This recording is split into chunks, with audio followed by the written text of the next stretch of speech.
the sun is going to come out. The sun is not there. There's nothing physical in the sky. There's no radiation yet. But that rooster has the intuition, the binah, to say, I know it's coming. That's called intuition. That little brain, which is this big, has this magnificent gift of binah, intuition. Binah is a magnificent gift to see what's not there. By the way, women excel in this more than men. And that's why the Gemara says one's supposed to listen to one's wife about the character of a guest. You bring somebody home, and you say, looks like a great guy, and she says, I don't trust him. You say, why not? Something is bothering me. You're supposed to listen to him. Because that's intuition. It's a very important type of wisdom. The rooster possesses that. So you know why we make a blessing over that rooster every morning? First blessing? When we hear the rooster crow, ideally when we would hear the rooster crow, and we say, my gosh, Hashem, you created a little rooster that has this magnificent wisdom called intuition, with a brain this big. What about me? I have wisdom, I have chokhmah, I have bin, I have das. I can get up in the morning and I can create and I can speak and I can produce. I can go to work and I can accomplish.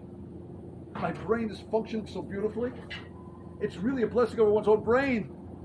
We look at the rooster to appreciate what we have. If I should make a blessing of the little rooster because it has intuition, I should bless my brain, a human brain that can produce an iPhone. It's really a blessing over our own minds. Now the difficulty is this. Sometimes the cat eats the rooster. Who's the cat? Who's that voice in your brain that wants to create doubts? Who's the voice in the brain that wants you to make you feel like a failure? Who's that voice in your head that wants you to doubt that HaKadosh Baruch Hu exists? Yetzer hara. The Yetzer hara is always compared to the cat. Because cats are sneaky. Chatul in Hebrew. Chitulim means windy, like this. Cats have 9 lives. They're nice. I like cats. I grew up with cats. But they're sneaky. It's the metaphor for the Yetzer hara. Sometimes the Yetzer hara wants to attack the rooster, attack the brain, and we have to be ready for it. What does that mean, attack? Well, the Yetzer hara likes to work really, it uses the same language over and over again. Its favorite language is, you're a failure. It loves that language. Second favorite language is, how do you know? How do you know it's real? How do you know it's true? Loves that language. Create doubt. Just create a little bit of safek, a little bit of doubt. You know, it says that Avraham Avinu was on the way to do the Akedah, to sacrifice Yitzchak, and the Yetzer hara, the Satan, the same spiritual energy, wanted to stop him. And what did he say to him? He said to him something very simple. He said to him, in Hebrew, he said to him, Saba, which means like grandpa. It's the same plane, by the way, I checked. Whenever I get to this important part of my speech, it comes right back.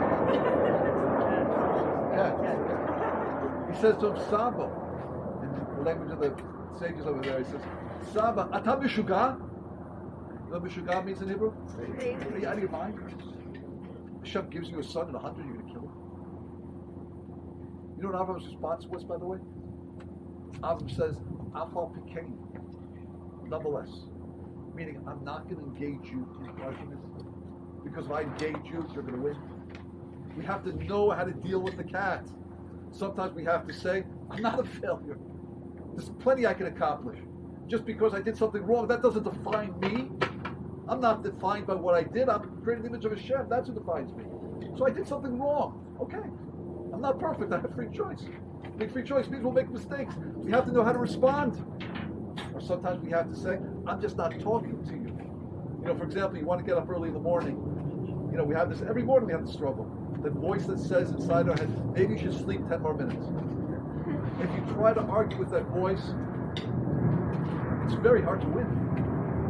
You'll feel better, you won't get sick, you'll be nice with your wife, nice with your husband.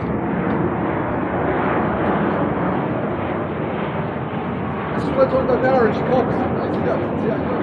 It's hard. So he said like this, so understand that the cat is always working against the rooster. The Yetzer hara is always working against the mind, And we have to prepare ourselves to say that even when things happen in our lives that we don't understand, Hashem, I'm fortified.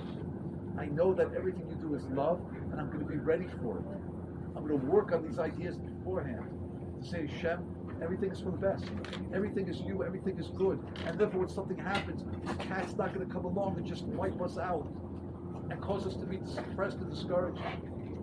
We're prepared. Finally, sometimes the wind blows out the candle. What's that a metaphor for? That's a metaphor of the following. What?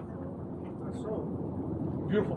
The wind means ruach. Ruach in Hebrew means wind. It's the same word in Hebrew as ruchniut, spirituality.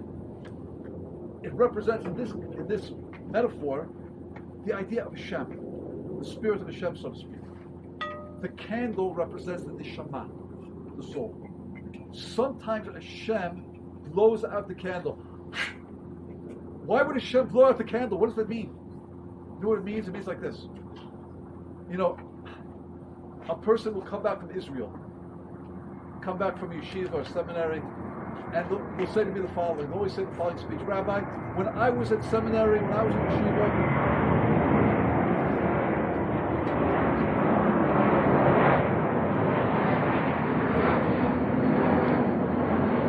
I felt so close to Hashem. I felt so alive, so spiritually connected. I come back now and I feel dead. I feel empty.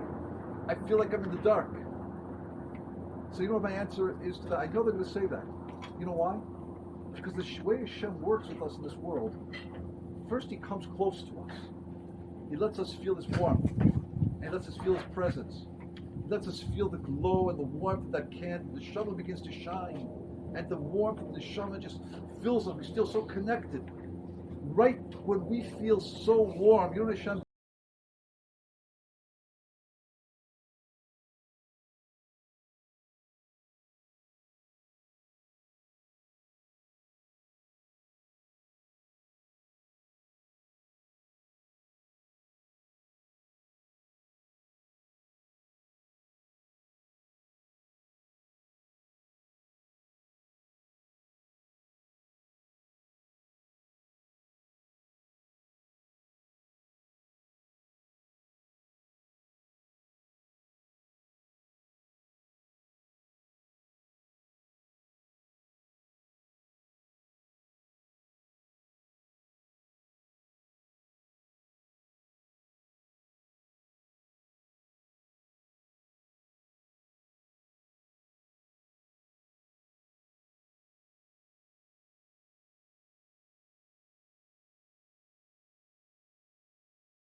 where are you? I don't get it, Hashem. I'm dark. I'm so cold. Is it real? Do the real work now and discover that Hashem is really there. And by the way, right when we feel Hashem won't come back, all of a sudden the light comes back. More light again. This is the way Hashem deals with us. These are the difficulties we face in saying everything that Hashem does is for the best. Sometimes the body, the donkey is eaten by the lion. Sometimes the Yetzer Hara attacks the brain, the mind, with ideas that are false and confuses us. And sometimes Hashem Himself blows out the candle. We have to be prepared for all three possibilities always. And therefore, anytime anything happens, We say, Hashem, of it. Everything you do is for the best. If we could build that muscle of understanding at every point in our life, we'll be ready to face the challenges.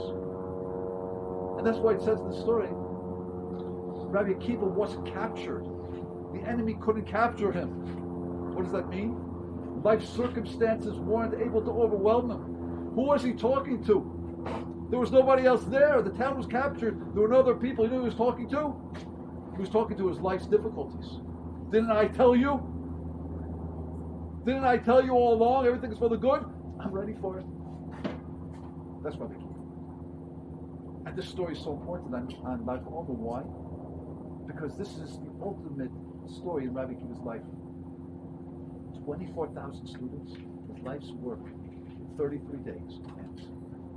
And now he's to start again. Where did he get that resilience, that resistance, the courage to keep going? It was a lifetime of work. And the preparation that we have to be doing in our life is to be alert. Understand, yes, sometimes the body's going to be in pain. Sometimes the mind is going to be confused. And sometimes the Hashem himself is going to distance himself from us. But if we could train ourselves to constantly say, everything Hashem does is for the good, we can win, we can succeed. We could beat life's difficulties. And we could rise to the occasion. And hopefully bring out the Rabbi Akiva in ourselves. My blessing to everybody really is that, number one, you have no difficulties in your life.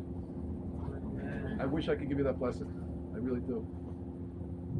But we're going to have difficulties. That's part of life. That's the way Hashem created this world.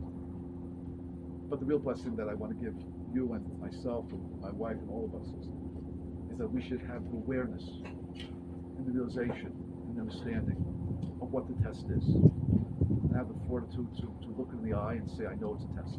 And have the courage to keep going and to keep pushing forward. And as Hashem, we could do that.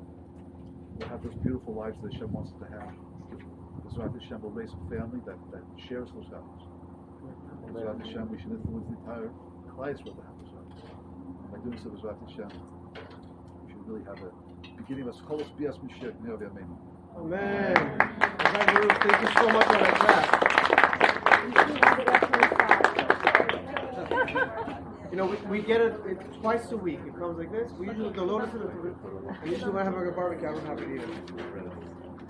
Right. Guys, there's some steaks coming. I know you guys are hungry, right? Some steaks, and then we have some dessert. And then we're going to have a little bit of a tar by the fire. I added some more wood. That's with sauce, and then this is without sauce. Sauce?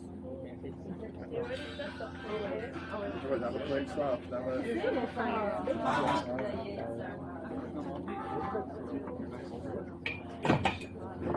Nope.